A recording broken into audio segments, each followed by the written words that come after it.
Welcome back to the channel, boys. So week 1 complete of the 5-week aggressive fat loss phase, and it's been an okay week. It's been quite challenging. I probably started dieting at the wrong time because I've had my girlfriend's family staying with us for 10 days.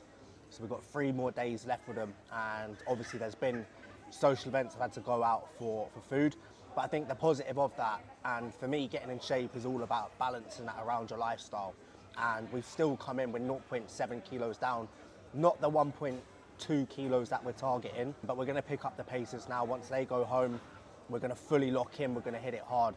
And I'm confident at the end of this 5 weeks, we're still gonna be hitting our target. In this session now, we're gonna be looking more in terms of how to train when cutting, how to train to get shredded and retain muscle mass. Because what I see a lot of people doing is, yes, they drop body fat, but they look skinny, they don't look good at the back end of it. And on this episode, I'm gonna show you how to look muscular and get shredded at the same time. Before we get into that, we've got meal 1 going in now. We've got 4 scrambled eggs with 1 slice of sourdough, and we've got a flat white with almond milk. Gonna do a little bit of work, and then in about 1 to 2 hours time, we're gonna get into a big push session, and I'm gonna show you how to train to get shredded. So I'm gonna enjoy this, and then I'll catch you guys in the gym.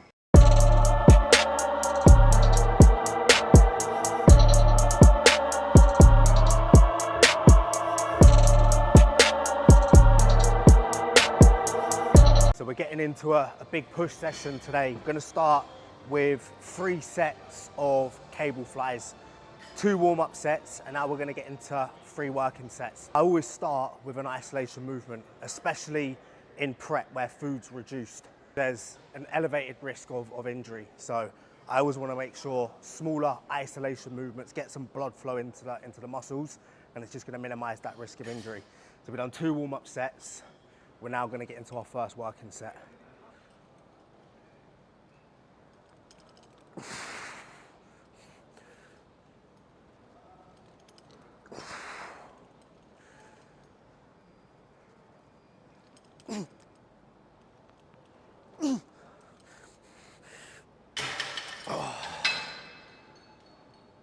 So I think tip number 1 is appropriate loading in your lifts. Now, what I mean by that is you want to get the right balance with a load that allows you to train with intent, so you're failing inside the rep range, but also you've got full control over that movement. So slow controlled eccentrics, getting a split second pause in the length and range, getting that squeeze in the shorten range. And the rationale behind that is firstly, minimizing the risk of injury, because again, when your food's depleted, there's an elevated risk of injury. And if you're ego lifting big heavy loads, you can't control it, you're gonna have an injury and it's gonna cause you a big setback. But also just making sure you're optimizing mechanical tension. So appropriate loading, perfect technique, the right intensity, you're gonna optimize tension, and that's gonna make sure that you retain muscle.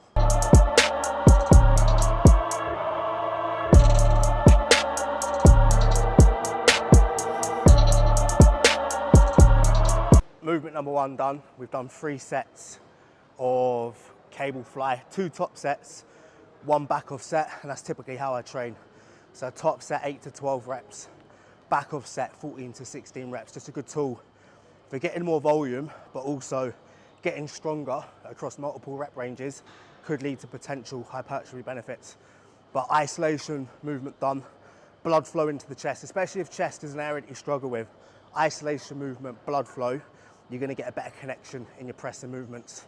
But now we're gonna move on to our pressing movements, starting with a flat machine press.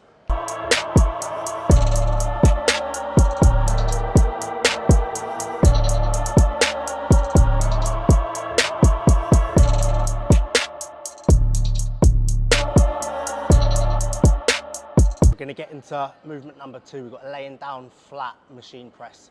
Now we've just done a warm-up set. Before I lift now, especially any compound movement, I'm always gonna do a warm-up set, slightly lighter load, reduce rep range, don't generate any fatigue in the process, but get a feel for the movement. Again, so important you manage that risk of injury, especially when shoulders are involved. So even on your chest presses, your shoulder movements, I'd say the most common type of injury is probably rotator cuff. So make sure in those push sessions, you're warming up effectively and you're doing warm-up sets before your big lifts. But now we're gonna get into it. And again, the focus here is combining precision, accuracy, high level intensity. We've got a lot of loading, but I can control that. So I'm gonna keep the level of intensity, but we're still gonna get 3-second eccentrics. We're gonna get a split second pause in the deep stretch, and we're also gonna get a good contraction in the shorten range.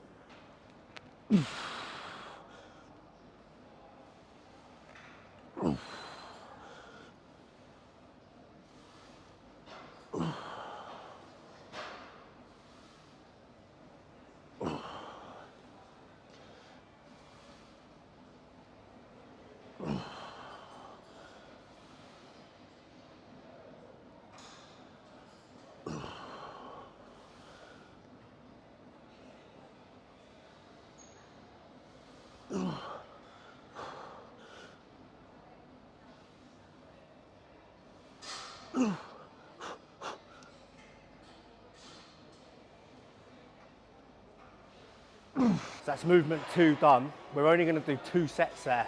1 top set, 1 back off set, which leads me to my next piece of advice, and that is you're going to need to deregulate volume, because when you're in a gaining phase, you've got loads of food, your recovery's on point, you've got loads of energy, you can handle more volume, and that's when you're going to force more volume to force more adaptation.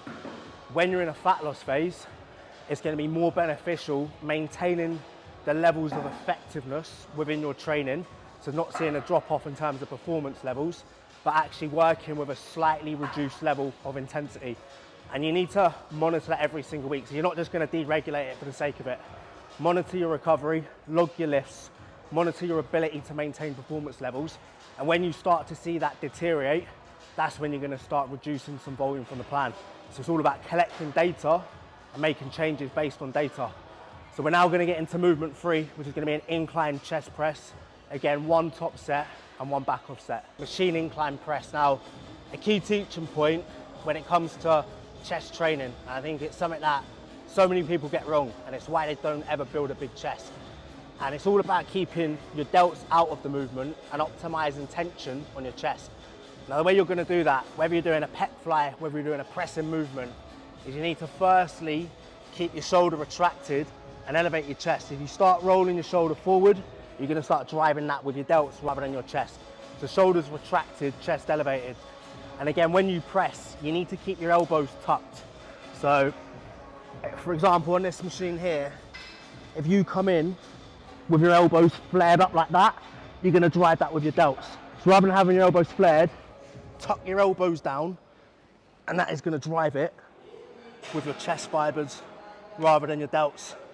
And if you get that right, you're then going to put the majority of the tension on your chest, not all of it, there's always going to be some delt activation, but you're going to put the majority of the tension on your chest, and that is how you're going to build a big chest. Combine that with high level intensity progressive overload, you're going to get the chest gains. But into movement number 3, again, 1 top set and then 1 back off set.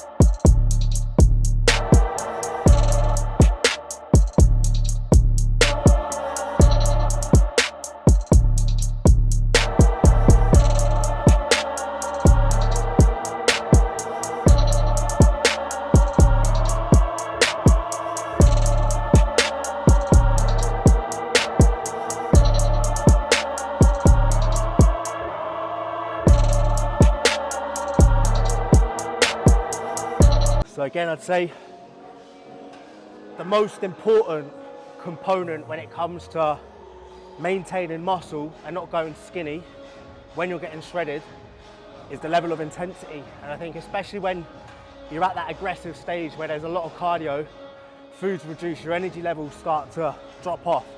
It's very easy to get lazy within your training, and it all comes down to mindset. You need to treat every single set like it matters. Brace, compose, and get ready to push yourself to the absolute limit. Hammer your body to failure and give your body a reason to retain that tissue, because if you don't, when you're in a deficit, your body's in a catabolic state. So it's breaking down. So not only can you drop Body fat, you can also drop muscle. The way around that is applying the amount of stress that makes your body need to retain that muscle mass. Now we're gonna go movement number 4, we're gonna move on to shoulders. That's chest done, we're gonna move on to shoulders. We've got machine shoulder press, again 2 sets, 1 top set, 1 back off set.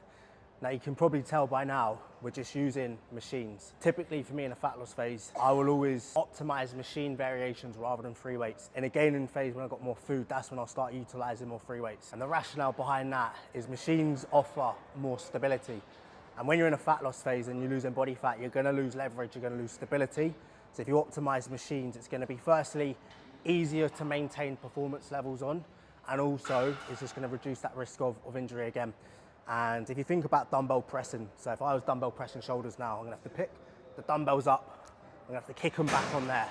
That energy could be utilized as tension on the working muscle. So again, you're just gonna get a little bit more out your sets on machines when you're in a fat loss phase. But let's get into movement number 4. Boom. No. No.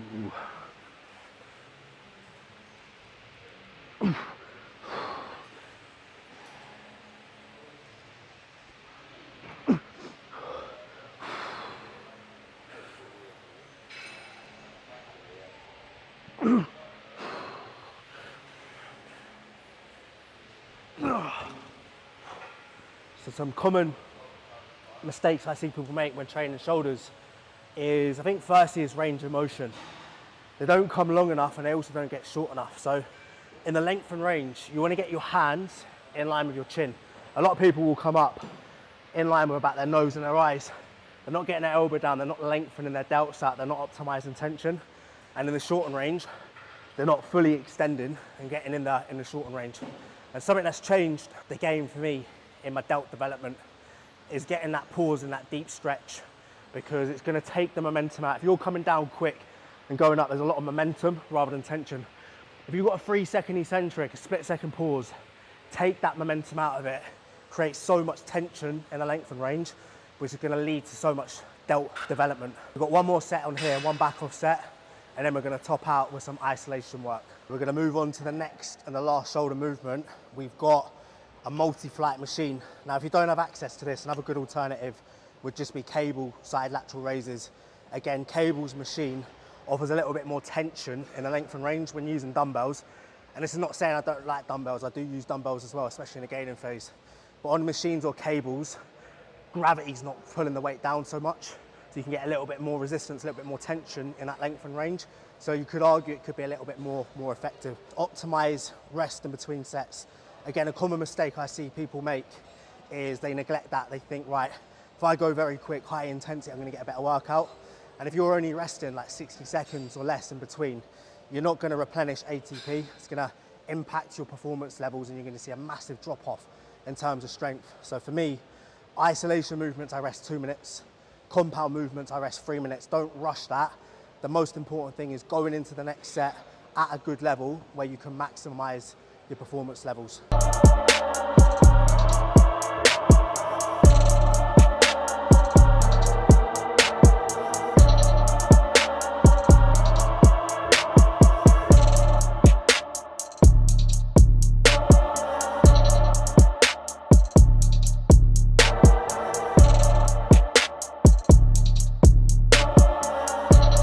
So some key teaching points on your side raise, such an important movement when it comes to developing shoulders. A lot of people will go hard on their pressing movements, they'll neglect side delts.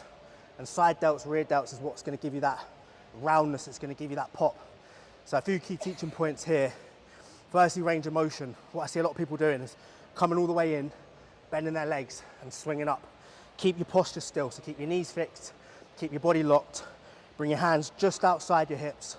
That's gonna keep tension. If you start coming in here, you're gonna start swinging using momentum. So hand just outside the hips, and then you're gonna drive up. Now, you need to focus on driving up from the elbow. A lot of people will drive up from the hands, and the hands will be up here, their elbow will be down there. If you watch me, I'm locking this joint out, and I'm driving up from the elbows. Elbows always above your hand. Driving up from here puts a tension on your side delts. Very important that you get that right. And then just control your tempo. get a 1 second squeeze, 3 second eccentric, split second pause, take the momentum out, and then drive again, and always high level intensity, push all the way through to failure. So that's chest done, that's delts done. We're now gonna top out with some tricep. So we're gonna do 2 exercises, 3 sets on each, 2 top sets, 1 back off set. We're gonna start with a straight bar push down. We're then gonna go into cable rope extensions. Now when it comes to tricep training, there's 3 heads. You've got your lateral head, long head, you've got your medial head, and you wanna include movements that will target that. So the movements I typically will go to is gonna be straight bar push down, cable rope extension, and any overhead movements, overhead extension, or it might be a skull crusher, and that's gonna allow you to target all 3 heads of the tricep. I see so many people butchering their tricep movements. Key teaching points here is keep your elbow locked and fixed. A lot of people will bring their elbow down here, they'll let their elbow come up, and then drive down, and you actually start over-engaging with the lats. So bring your elbows in, keep that joint locked and fixed, and it is just flexion around the elbow joint. So that elbow stays fixed, flex around the joint, full range of motion, and then drive down. And again, key teaching point here is range of motion. A lot of people will neglect the length and range, they'll come to about there, and they're only getting a half range of motion. When it comes to training limbs, so legs or arms, one of the most important parts is how much depth you get, as much flexion around the elbow joint, and then drive all the way down.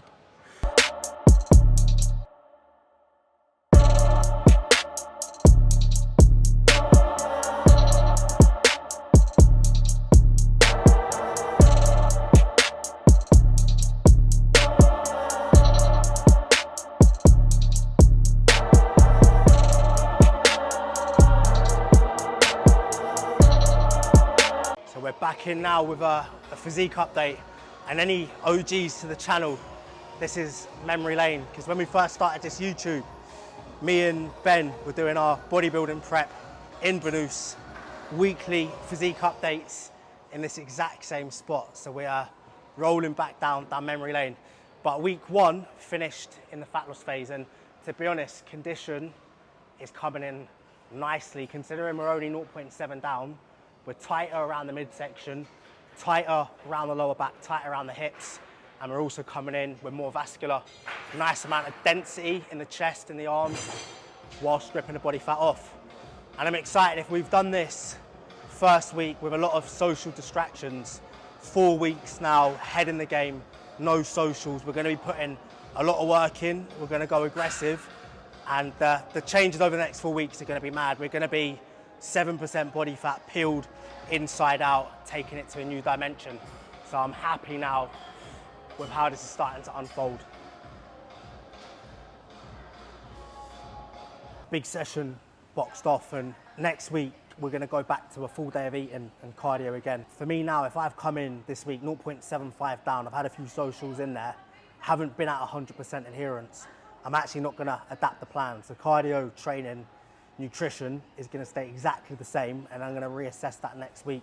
And typically this is how I coach people. When you're in a fat loss phase, the goal is to get the most from as little as possible. So if you're coming in to your weekly check-in and you're progressing very, very quickly, especially at a time where you're not at 100% adherence, there's no major value in adapting that plan, because what you got to think, every time you adapt the plan, you add cardio, reduce food. It can impact your energy levels, your performance, your ability to recover. It's going to escalate your appetite, and that is then going to make it very difficult to actually adhere to a plan.